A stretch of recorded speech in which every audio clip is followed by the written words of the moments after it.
parti. Les vraies voix Sud Radio. Félix Mathieu, donc vos 3 mots dans l'actu ce soir: manifestation, enquête et partenariat. Une fête du travail sous le soleil, mais avec des nuages sur l'emploi. La CGT donne déjà rendez-vous pour de nouvelles manifestations. La gauche se mobilise avec les salariés d'ArcelorMittal. Quant à Marine Le Pen, elle estime à Narbonne qu'on lui vole 2027. La famille d'Aboubacar Cissé demande la saisie de la justice antiterroriste pour le meurtre dans une mosquée du Gard. Pas de minute de silence au Sénat, car c'est réservé justement aux victimes de terrorisme, dit le président Larcher. Enfin, l'Ukraine et les États-Unis s'entendent sur un partenariat reconstruction contre accès privilégié aux ressources naturelles. Mauvaise nouvelle pour la Russie qui a frappé Odessa. Selon Vladimir Poutine, par ailleurs, des Français combattraient aux côtés de la Russie en Ukraine. Les vraies voix Sud Radio. 250 000 manifestants dans toute la France selon le décompte de la CGT. Pas Ça sera peut-être un peu moins vu de la part des policiers, j'imagine. Selon la CGT, évidemment. Voilà. Pas d'unité syndicale cette année dans les cortèges du 1er mai. C'était chacun de son côté. La CGT donne déjà rendez-vous le 13 mai pour les fonctionnaires et les services publics. Puis le 5 juin pour l'abrogation de la réforme des retraites. Dans toutes les têtes, en tout cas, la situation des salariés d'ArcelorMittal. C'est 600 suppressions de postes annoncées dans les usines métallurgiques du Nord. Une partie de la gauche était à Dunkerque aujourd'hui, à l'image de l'écologiste Marine Tondelier. Le fait que beaucoup de représentants politiques de la gauche et des écologistes soient venus en soutien des salariés d'ArcelorMittal, je pense que c'est un formidable symbole. Un symbole du fait qu'on ne lâchera pas ces salariés parce que ce serait un drame social, un drame économique, un drame environnemental aussi, que cette acier on l'importe de Chine, des États-Unis, mais aussi un drame en termes de souveraineté industrielle.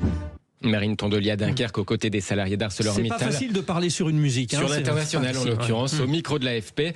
Des tensions ont émaillé le cortège parisien. Par ailleurs, des Black Blocs s'en sont pris au cortège du PS. Jérôme Gage a de nouveau dû être exfiltré. Le 1er mai, c'est aussi l'hommage du Rassemblement National à Jeanne d'Arc. Oui, pas devant la statue à Paris, comme à l'époque du FN. Non, cette année, Jordan Bardella et Marine Le Pen donnaient meeting à Narbonne, dans l'Aude. Après sa peine d'inéligibilité en première instance, la triple candidate RN à la présidentielle estime qu'on cherche à lui voler 2027. Aux législatives de 2024, ils vous ont volé la victoire. Ils veulent vous voler celle de 2027, mais ils n'y arriveront pas. Pour cela, j'ai besoin de vous maintenant. Il y a quand même une chose qu'ils semblent ignorer, c'est qu'une élection nous sépare de 2027. Dans un an, en 2026, ce sont les élections municipales.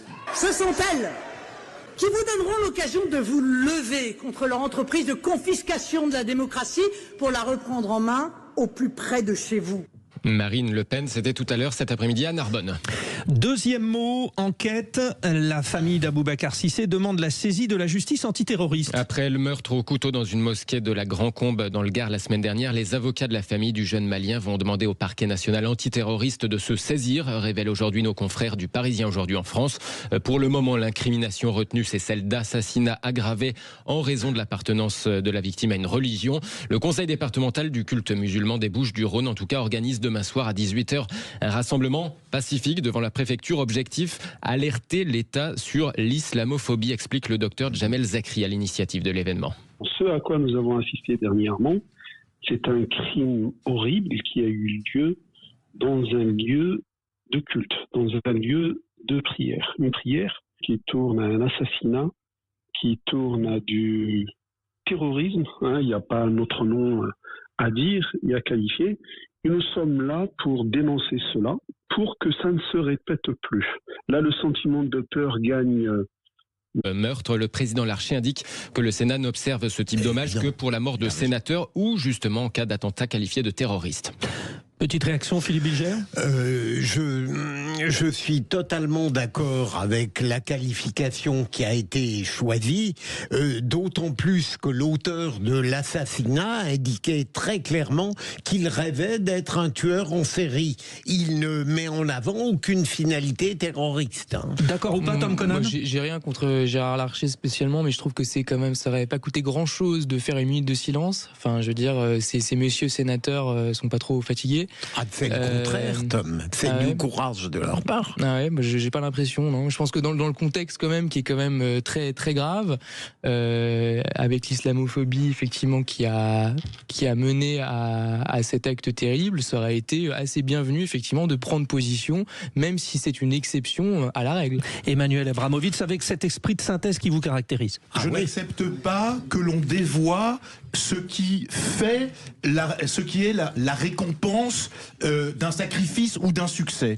On a fichu en l'air, pardonnez-moi, le poids, l'aura de ce qu'est la Légion d'honneur, parce qu'on l'a attribué à des gens qui n'avaient pas participé à sauver ou à faire vraiment la France. Et je ne voudrais pas qu'il en soit de même pour la minute de silence, qui est un instant grave où tous les députés, tous les sénateurs, donc la représentation nationale, s'associeraient dans un élan moral commun.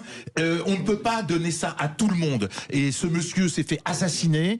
Les terroristes ne s'acharnent pas de 47 couteaux sur une victime. Donc ce n'est pas un acte de terrorisme. Synthèse et parenthèse refermée. D'autant plus que l'Assemblée nationale a une gestion erratique des minutes de silence. Absolument. Continuons. Le troisième mot de Félix Mathieu. Partenariat, celui conclu entre l'Ukraine et les États-Unis. Un accord pour la reconstruction de l'Ukraine ravagée par 3 ans de guerre, en échange de quoi Kiev donne à Washington un accès privilégié à ses ressources naturelles, notamment ses terres rares.